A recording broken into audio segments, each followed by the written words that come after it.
이 본문은 일전에 요한복음을 강의하는 시리즈를 할 때 그 내용에 대해서는 구체적인 강의를 했습니다. 그래서 오늘은 이 본문을 우리가 복음의 본질을 이해하는 그 관점에서 좀 살펴보기를 원합니다. 여기에 참 인간의 문제가 다양하니까 사람마다 사는 행태가 참 각양각색입니다. 그 뿌리는 인간의 문제죠. 그런 사람을 각기 다른 그 문제에 있기 때문에 그 문제를 해결하기 위해서 사람이 내는 처방은 맞지 않는 경우가 참 대단히 많습니다. 내가 경험해 보지 못한 그 문제를 해결하기 위해서 내 경험에 근거해서 솔루션을 제시하고 대안을 제시하고 처방을 할 때 맞지 않는 경우가 대단히 많습니다. 그렇기 때문에 이 다양한 문제 속에서 살아가고 있는 사람이 그 문제를 정확하게 해결하고 자기의 자리로 돌아갈 수 있어서 그래서 인간답게 살 수 있도록 하는 것, 거기에 있다면 그거야말로 정말 좋은 소식일 것입니다. 그거야말로 정말 복음일 것입니다.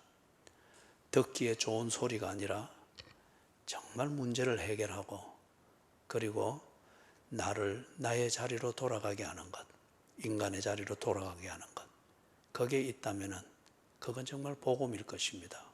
그렇기 때문에 복음은 기분 좋은 소리가 될 필요가 없습니다. 그리고 복음은 편안한 소리가 될 필요도 없습니다. 복음은 문제를 해결하는 해답이어야 됩니다. 그리고 그대로 했을 때에 문제가 해결이 되어야 됩니다. 기분 좋은 소리나 우선 위로가 되는 소리, 그런 것이 아니죠. 그래서 오늘 그 관점에서 이 본문을 좀 살피고자 합니다. 이 여인, 사마리아에 있는 수가라고 하는 성에서 예수님이 한 여인을 만나서 대화를 나눕니다. 그리고 이 대화 끝에 이 여인의 삶이 전적으로 바뀝니다. 그것을 지금 기록을 하고 있는데, 먼저 이 여인을 만나서 예수님이 대화를 하는 내용을 볼 때 이 여인에게 문제가 있습니다. 문제는 내가 지금 고생을 하고 있다, 어떤 이것 이전에 그런 고생을 하고 있다는 현상의 뿌리가 무엇이냐 하는, 이게 정말 문제죠. 그걸 찾아야죠. 보니까요, 이 여인은 지금 자기 자신이 누구인지를 모르고 있습니다. 그렇기 때문에 어떻게 살아야 하는지를 모르고 있습니다. 열심히 그리고 치열하게 사는 것은 분명한데, 그런데 왜 그렇게 사는지 자기 스스로 해답을 가지고 그렇게 사는 삶을 결정하고 사는 것이 아님을 봅니다. 요즘 우리 한국 사회에서 아주 인기가 있고 그리고 사람들의 사고방식을 형성하는 데 있어서 지대한 영향을 미치고 있는 그런 그 분야가 있죠. 인문학이라고 하는 것. 그리고 사람들이 많은 관심을 가집니다. 그리고 그 인문학을 통해서 자기 개발서, 이것을 많이 펴내고 대개 다 베스트셀러의 자기 개발서, 어떤 이러한 도서가 많이 차지하고 있는 것을 봅니다.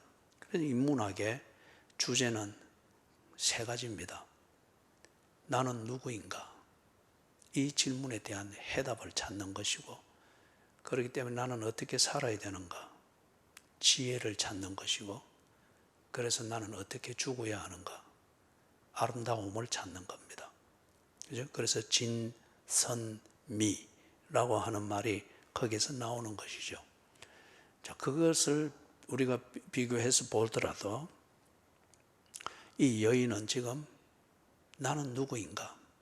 이것에 대해서 어떤 대답을 가지지 못하고 있습니다. 자기 정체성을 모르니까 어떻게 살아야 되는지 지혜가 나오지 않습니다. 그냥 절박함이 있을 뿐입니다. 살아남기 위한 이 본능에 따라 절박함, 그리고 그 절박함을 이루기 위한 치열한 그 삶이 있을 뿐입니다. 그러다 보니까 이 여인의 삶을 들여다보니까 지금 예수님이 그걸 대화를 통해서 하나씩 끄집어내어서 이 여인으로 하여금 자신을 보게 만들죠.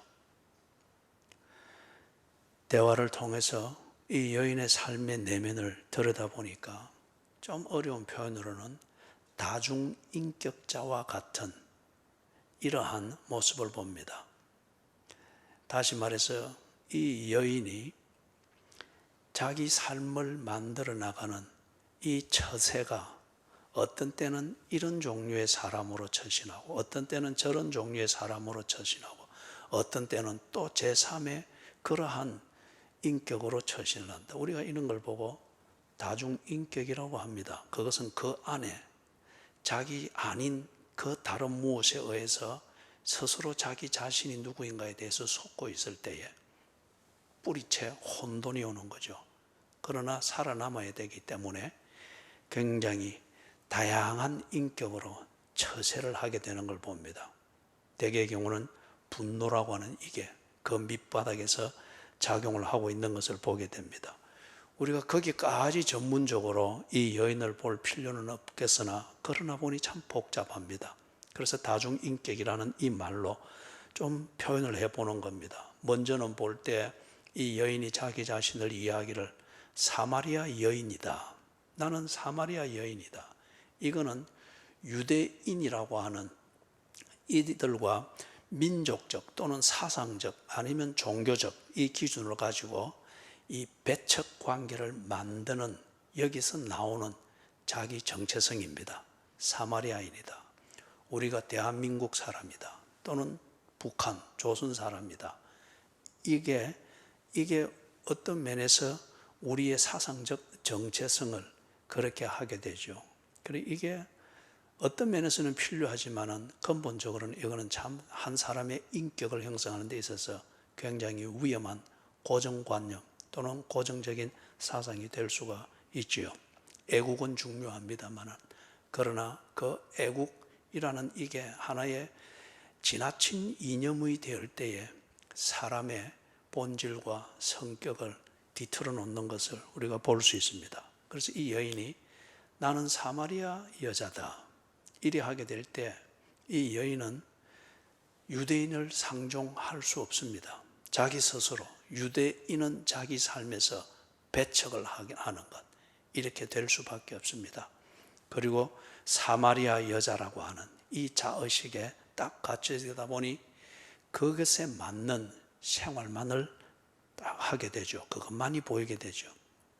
또 다른 처신은 보니까 야곱의 우물과 관련되어진 이 전통 그리고 그 전통과 관련되어서 수백 년 동안 형성된 그 사회의 관습 또는 인습 어떤 이것에 대하여서 아주 굳게 사로잡혀 있는 것을 봅니다. 우리는 이걸 보고 고정관념이라고 그렇게 말합니다. 체질처럼 딱 고정관념이 되어 있죠. 그러다 보니까 이런 고정관념을 가지고 그렇게 그냥 길들여진 무엇처럼 그렇게 자동적으로 그렇게 살게 될 때에 자기 자신을 절대 볼 수가 없습니다. 그리고 자기의 삶이 뭔가 또 찾을 수가 없죠. 그 다음에 또 한 면을 보면은 예수님과의 대화를 통해서 비치는 걸 보니 이 여인은 지금 현재 자기가 살고 있는 방식과 내용을 절대 만족해 하지 않습니다. 절대 만족해 하지 않습니다. 어쩌면은 이거 자기가 현재 사는 방식과 삶의 내용 이거는 이 여인에게 있어서 원망이라고 하는 것 이게 깊이 배어 있는 그러한 원인이 되고 있는 것을 볼 수 있습니다. 이 시간에 물길로 오는 것 이런 시간에 물길로 와서 그렇게 해서 하루하루 먹고 살아야 되는 것 어떻게 보면 멀리서 보면 참 부지런하고 성실하고 가정적인 여인처럼 보입니다마는 그 내면을 보니까 자기가 하고 싶은 일이 아닙니다. 그리고 원망이 가득합니다. 살림은 살지만은 원망은 가득합니다. 그 다음에 예수님과의 대화에서 보니까 이 여인이 스스로는 밝히지 못하나 그렇게 처신하고 있습니다. 그렇게 처신하고 있는 그 이유를 예수님이 밝힙니다. 네 남편이 없다는 겁니다. 지금 사는 남자는 6번째 남자고 그전 5번 이혼을 당했습니다. 그리고 지금 사는 6번째 남자는 정상적인 결혼 생활이 아니고 사실혼과 같습니다. 동거와 같습니다. 그 당시에 여자가 주도적으로 자기 싫다고 해서 이혼을 하고 집을 하고 그럴 수 있는 사회는 아닙니다. 남성 주도적인 결혼 생활이었습니다. 그렇기 때문에 여자의 인권이든지 어떤 이런 것은 상상할 수 없는 사회죠. 그런 것을 감안할 때에 앞에 5번의 이혼을 당한 것, 이것은 말이 좋아 이혼이지 이거는 버림받은 겁니다. 남자의 성향과 남자가 원하는 그것에 맞지 않는다 하여 일방적으로 버림을 당한 겁니다. 여러분, 사소한 일로도 내 의견이 무시가 될 때, 일방적으로 무시가 될 때 그것은 우리로 하여금 때로는 하루 종일 우울하게 만듭니다. 그리고 하루 종일 기가 죽게 만들고 그날 살아야 될 그 과제에 대한 동기를 다 잃어버리게 되는 그러한 치명적인 영향을 미치죠. 그런데 제 인생에서 이 여자가 5번이나 이혼을 당했습니다. 정확히 말하면 버림을 받았습니다. 자기 의사와는 상관없이 상대방 남편의 자기 성향대로 일방적으로 버림을 받았습니다. 그런데 지금 이 여자가 그럼에도 불구하고 남자와 함께 사는 것, 이것이 지 인생에서 정리가 안 됩니다. 그래서 지금은 결혼이 아니지만은 동거를 하면서 남자와 함께 사는데 그러나 만족은 없습니다. 만족은 없습니다. 원망이 가득하고 죽지 못해서 사는 것과 같습니다. 그리고 이 남자와 함께 살고 있는 그 일상을 그래도 유지하기 위하여서 정오, 이 유대 땅의 시간으로 6시 같으면 우리나라 시간 제대로 하면 12시입니다. 그래서 그 지형으로 볼 때는 햇빛이 가장 강하게 쬐일 때입니다. 이때에 물을 길러 가는 것은 그 마을의 풍습이 아닙니다. 이렇게 낮 되면 덥기 때문에 여인들이 물을 길러 가는 것은 아침이든지 저녁에 갑니다. 해가 떨기 전이든지 해가 질 때, 그때 여인들이 물 길러 가면서 같이 만나서 대화도 하고 우물가에서 대화도 하고 그리고 돌아오고. 그런데 이 여인이 가장 햇빛이 강렬한 그러한 시점이 될 때에 아무도 길에 나서지 않고 특히 우물에 물 길러 오는 사람이 없는 이 시간을 택해서 온 것은 의도적으로 이 시간을 택해서 온 겁니다. 피하고 싶은 겁니다. 사람 만나는 것이 귀찮은 겁니다. 그것은 지 삶이 부끄러운 거예요. 본인 스스로도 원망스러운 삶인데 사회의 통용과 관점에서 볼 때에 이 여인은 보다 더 말거리가 될 수 있기 때문에 이러한 것을 피하기 위하여서 힘든 시간, 일하는 시간이라는 가장 힘든 시간이라 그래서 사람들이 다 피하는 그 시간을 택해서 물길로 오는 겁니다. 그러면 뭡니까? 남자가 없이는 살 수는 없는 이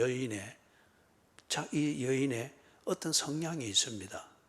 그런데 남자와 함께 사는 것이 자기의 현실에는 굉장히 원망스러운 삶의 내용을 만듭니다. 이럴 때 이 여인의 그 내용이 어떨까요? 그죠? 그래서 지금 예수님과 대화를 하면서 이렇게 물을 기르다가 이렇게 이런 식으로 사는 삶이 자기는 참 힘들다.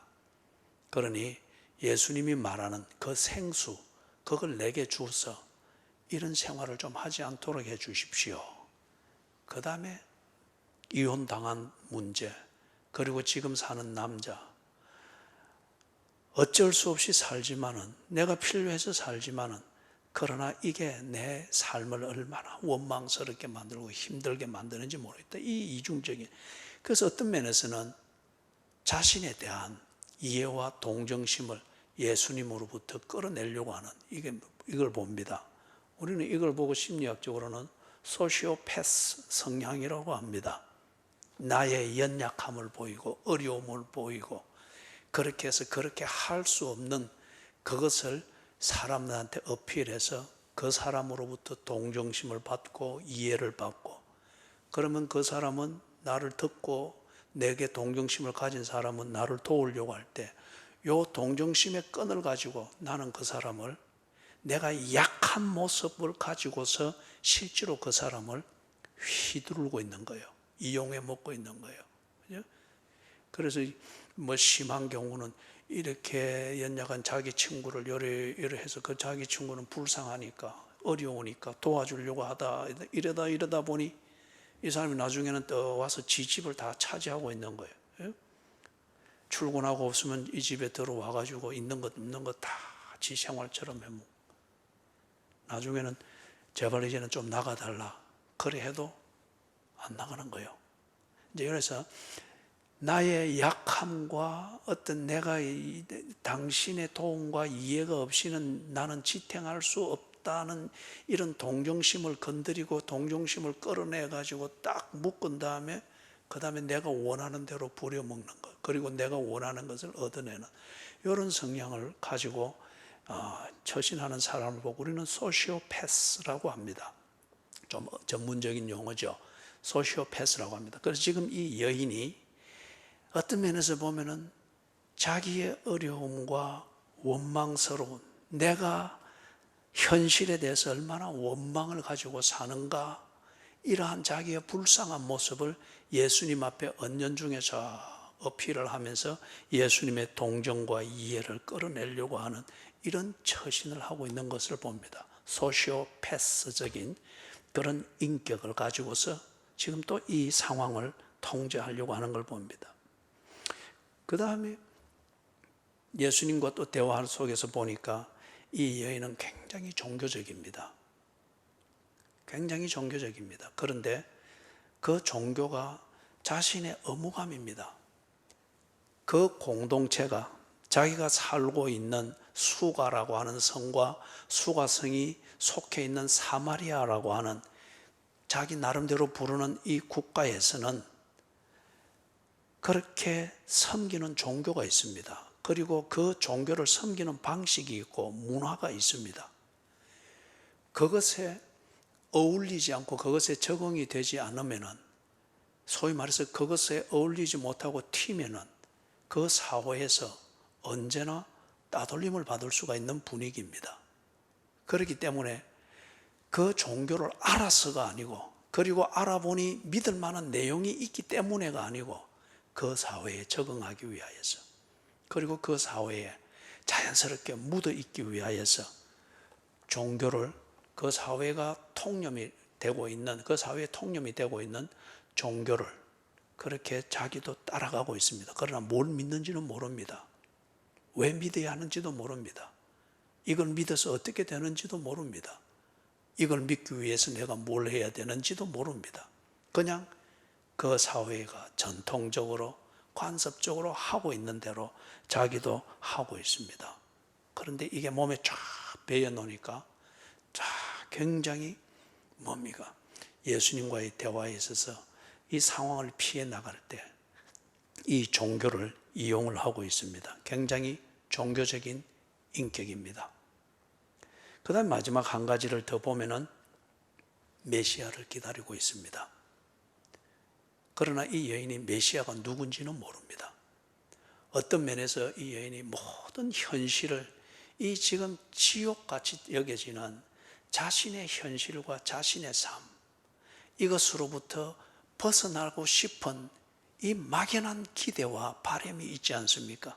그죠? 막연한 기대와 바람이 있지 않습니까? 옛날 우리나라에 우리 할머니쯤 되는 또는 우리 어머니 세대쯤 되는 그러한 여인들이 얼마나 그 참 삶이 고달팠습니까? 그죠? 하는 하루의 삶은 뻔한 거지 않습니까? 그러나 거기에 웃을 일이 그리 없었지 않아요. 그렇기 때문에 이 삶에서 어떻게 벗어날까? 그러나 벗어날 길은 안 보이지만은 벗어날 수 있으면 벗어나고 싶다고 하는 것. 그걸 가지고서 참 한스런 노래를 부르고 한스럽게 춤을 추고, 그죠? 그랬죠. 그리고 때로 한스럽게 지평선을 보면서 그러면서 허를 펴면서 한스럽게 탄식을 하곤 그랬죠. 그것처럼 이 여인이 메시아를 들어봅니다. 그러나 메시아가 누군지는 모르나 들어볼 때 막연하지만은 그런 메시아가 있으면은 내가 이 삶에서 벗어날 수 있겠다. 내게도 뭔가 허리를 펼 수 있는 그 뭔가가 있겠다. 이거는 뭐예요? 자신이 현실을 도피할 수 있는 유일한 도피처입니다. 이 막연한 기대가. 그리고 지금 자기가 그렇게 살고 있는 것, 그렇게 사는 것을 보고 그 사회가 얼마나 도덕적으로 비판할 수 있겠어요. 저거 5번이나 버림받고 그래도 저게 남자 없으면 못 사는 그게 있어 놓으니까 또 저렇게 산다. 사연은 모르고 사람을 이해하는 것은 없이 그 사회가 가지고 있는 도덕이라고 하는 것, 관습이라고 하는 것, 종교라고 하는 이 틀을 가지고 탁탁 찍어버리잖아요. 이걸 피하기 위하여서 이 여인은 나름대로 그렇게 처신하다 보니 이중고를 겪고 있습니다. 그러나 한편 자기 자신을 지탱해야 됩니다. 그래서 이 메시아라고 하는 이 막연한 기대와 이것을 막연히 믿는 이걸 가지고서 내가 6번째 남자하고 사는 것, 그리고 내가 사람들을 피하기 위해서 떼약볕에 물길로 가는 내 모습이 죄를 짓고 나를 피하기 위해서, 합리화하기 위해서 이런 비겁한 행동이 아니라 내게도 뭔가 동정이 있고 뭔가가 있을 것, 자기를 합리화하는, 현실을 그렇게 사는 자기 처세술을 합리화하는 피난처로서 이 막연한 메시아에 대한 기대를 하고 있는 거예요. 그죠? 그런 메시아가 누군지 모릅니다. 메시아를 어떻게 만나는지도 모릅니다. 그리고 왜 메시아가 있어야 되는지도 모릅니다. 그러나 막연히 들어본 것을 통해서 막연한 생각을 볼 때 현실을 도피할 수 있는 유일한 도피처입니다. 자기를 합리화할 수 있는 유일한 도피처입니다. 그래서 지금 그것에 대해서 막연한 기대를 가지고 있습니다. 어쩌면 자기를 지탱을 하고 있는지 모르죠. 여기서 조금까지 정리를 했던 것처럼 한 6가지로 나타나는 이 여인의 인격을 봅니다. 사마리아 여자라고 하는 이 인격, 그 다음에 자기 자신을 아주 동정을 받아야 마땅한 여자로 여기는 이 인격, 그리고 버림받은 여자, 이것 때문에 자기는 자기를 숨기면서 도덕의 옷을 입고 자기를 숨기면서 살아야 되는 이런 인격, 그 다음에 사회가 살아가는 그 전통과 관습에 그냥 묻어서 가는 아주 전통주의적이자 그 다음에 고정관념에 사로잡혀 있는 이런 인격, 그러면 고민을 하지 않습니다. 그리고 또 보니까 5번째는 아주 종교적인 그런 인격이 있습니다. 내용은 없습니다. 그러나 종교적입니다. 그 다음에 6번째는 현실을 도피할 수 있는 자기의 피난처를 만들기 위해서 메시아라고 하는 이 막연하지만은 이 메시아라고 하는 것을 만들어서 늘 참 지평선을 바라보면서 현실을 잠시 잊는 우리 어머니 세대의 그러한 것처럼 이러한 초월적인 것을 더 가지고서 현실을 도피하고 자기를 합리화하는 이런 인격을 볼 수 있습니다. 다중의 인격입니다. 자, 그러면은 여러분, 이게 누구의 책임입니까? 누가 이 여인을 이렇게 만들었습니까?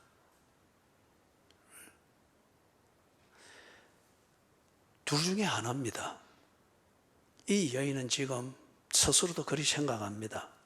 사마리아라고 하는 이 사회가 자기를 이렇게 만들었다고 여길 것입니다. 내가 사마리아 여자로 태어났다는 이게 나의 이 지옥 같은 삶을, 이 인생을 살게 만들었다. 여기서 났기 때문에 내게는 저기서 난 사람과 같은 기회가 없이 자랐다. 내게는 이런 배경이 없었기 때문에 내가 결혼을 실패할 수밖에 없었다. 그죠? 어떤 이런 것, 모든 것을 사는 환경과 조건에 맞추어서 자기의 이 현실에 대한 책임을 그렇게 찾으려고 했을 것입니다. 아니면은 남편, 5번이나 나를 버렸던 그 5 남자들, 그들이 결과적으로 나를 이런 지옥 같은 삶을 살도록 만들었다 라고 그렇게 책임을 전가시키면서 현실을 도피하려고 할 수 있겠죠. 과연 그럴까요? 본인 자신에게 책임이 없을까요? 본인이 분명히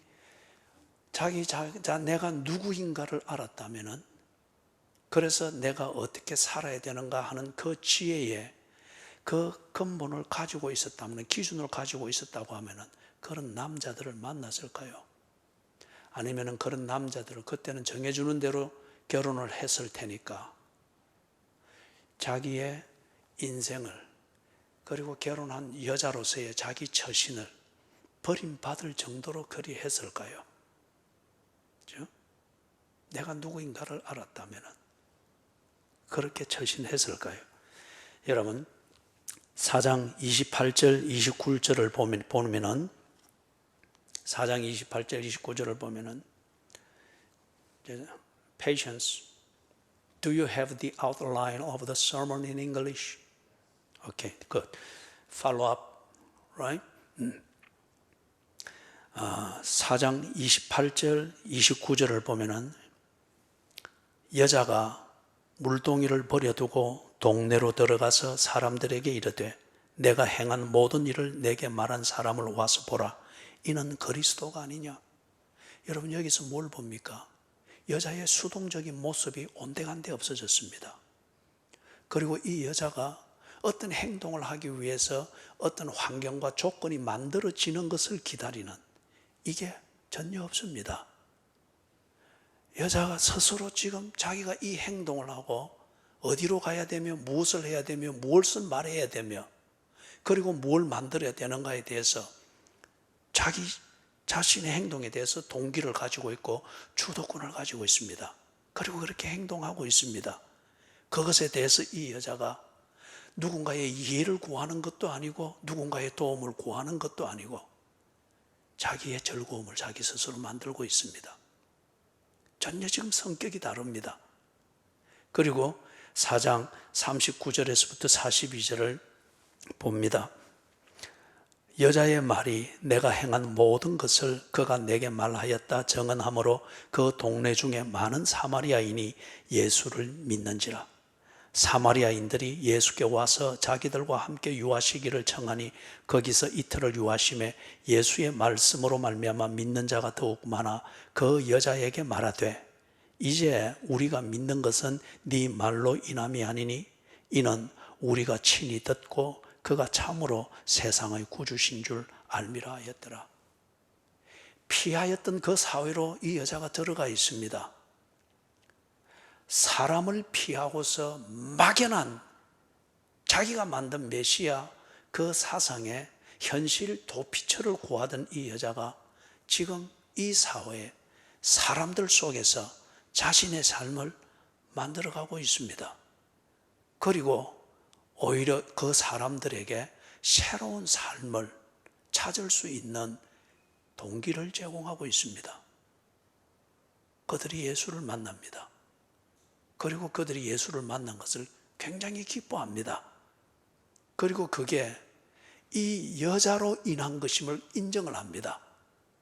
그렇기 때문에 이제는 당신의 정론이 아니더라도 우리가 이제는 예수를 알고 믿을 수가 있게 됐다. 그렇게 말을 합니다. 자, 그러면은 여러분, 이 두 경우를 살펴보았을 때에 이 여자의 변화된 이 모습을 볼 때에 이 여자가 이렇게 소시오패소적이고 다중인격적으로 살면서 자기의 지옥 같은 삶을 건건히 버텨내고 자기는 이렇게 살아야만 되는 사람이라 숙명으로 받아들이되 현실은 이렇게 내가 누구인지도 스스로도 알 수 없을 정도로 이때는 이런 인격으로 저때는 저런 인격으로 그렇게 처신하며 사는 이것은 사회가 그렇게 만들었다기보다 근본적인 이유는 이 여자 자신의 문제였습니다. 내가 내 자신이 누구인지를 모른다면 사회나 다른 사람이 또는 나를 부려먹으려고 하는 남편이 나를 정의해 주는 대로 나는 그렇게 나를 알고 살 수밖에 없습니다. 그렇기 때문에 나는 누군가의 부속품이 될 수밖에 없고 사회의 경기에 따라 이런 사람이 되기도 하고 저런 사람이 될 수밖에 없습니다. 그런데 이 여자가 내가 누구인가를 알고 난 뒤에 내가 어떻게 살아야 되는가를 스스로 알게 되었고 그렇게 살고 있습니다. 그래서 사회 속으로 들어가서 사람들과 더불어서 중요한 것은 그런 환경에 내게 처했다는 것이 아니라 자기의 삶을 자기가 만들어가고 있습니다. 그리고 여기에 스스로 기뻐함이 있고 뭔가 큰 보람을 느끼고 있는 것을 우리가 은연중에 볼 수 있습니다. 이 문제 해결이 본인의 성격과 내가 누구인가를 알게 되는 이 문제 해결이 무엇으로 해결이 된 겁니까? 다른 말로 하면은 이 여자가 이렇게 바뀌게 된 것, 물동이를 버려두고 동네로 뛰어가니라. 그리고 자기가 살아야 될 삶, 이것을 피하던 그 사람들에게 그 사회를 향해서 떳떳하게 한 여자로서 그렇게 살 수 있도록 본인이 바뀌는 것, 이거는 누가 만드는 겁니까? 사마리아라고 하는 사회가 이 여인을 이렇게 만들어준 것 아닌 것 우리가 봅니다. 사마리아는 전혀 바뀌지 않았습니다. 이 여인에 대해서. 그리고 우물가에 사는 이것을 우물가에 물 기르러 가는 이 생활의 조건을 이제는 상수도를 설치해서 이 여인의 집에서 숨어 있는 그 집에서 그냥 털면 물이 나오도록 상수도로 바뀌어주는 삶의 조건이 환경이 좀 편리해졌다고 하는 이것으로 이 여인이 바뀌었습니까? 아니에요. 물 기는 데 있어서 어느 정도 편리함을 제공해 주던 물동이를 버려두고 갔습니다. 사는 방식이 좀 편리하냐 불편하냐 이게 큰 문제가 아니었던 것을 보여줍니다. 남자가 바뀌었습니까? 동거하는 생활이 그렇게 해서 냉수 한 그릇 떠놓고 둘이 결혼했다고 하는 사회의 눈을 도덕적 비판의 눈을 충족시켜주는 이 형식 하나 갖추었다고 해서 이 여인이 이렇게 바뀌었습니까? 잠시 기분은 좋을지 모르지만 그게 이 여인을 근본적으로 바뀐 게 아닙니다. 여섯 번째 남자는 바뀌지 아니했습니다. 여전히 이 여자를 부려먹고 있습니다. 그렇죠? 그리고 이 여자를 소시오패소적인 성향을 가지고 살도록 만드는 현실적인 요인으로 역할을 하고 있습니다. 남자를 6명이나 바꾸어 봤지만은 이 여자가 내가 누구인가를 아는 데는 아무 기회가 되지 아니했지 않습니까? 종교가 이 여자를 이렇게 바뀌어 놨습니까? 아니죠. 이 여자가 예수님과 대화하는 걸 볼 때 이 여자는 내가 누구를 믿는지를 전혀 모르고 있습니다. 그 다음에 내가 믿는다고 하는 그 사마리아에서 믿는다고 하는 종교가 만들어 놓은 신이 이 여자를 찾아와 준 적이 한 번도 없습니다. 이 여자가 그 사회에서 하는 대로 종교적 의무감에 습관적으로 충실했으나 그러나 그 종교의 실체가 한 번도 대학교 때 물길로 가는 이 여인에게 그늘을 제공한 적도 없습니다. 유대인 남자로 지금 그렇게 해서 이 여자를 긴장하게 만들었던 예수처럼 초라한 모습일지라도 이 예수처럼 이 여자를 찾아와서 여자의 문제를 들여다볼 수 있도록 대화를 해준 그러한 신도 없었습니다. 그 종교가 그렇게 해주지를 못했습니다. 이 여자에게 일어났던 변화는 지금 이것이었습니다. 딱 하나였죠. 우리가 4장 1절에서부터 6절을 보면은 거기에 아주 평범하지만은 심오한 그 소식을, 보고를 거기 하고 있죠. 예수가 이 여인을 찾아갑니다. 예수님의 그 목적지는 갈릴리입니다. 예루살렘에서 북쪽으로 올라가면 갈릴리가 나오죠. 가는 길에 사마리아라고 하는 이 넓은 지역이 막고 있습니다.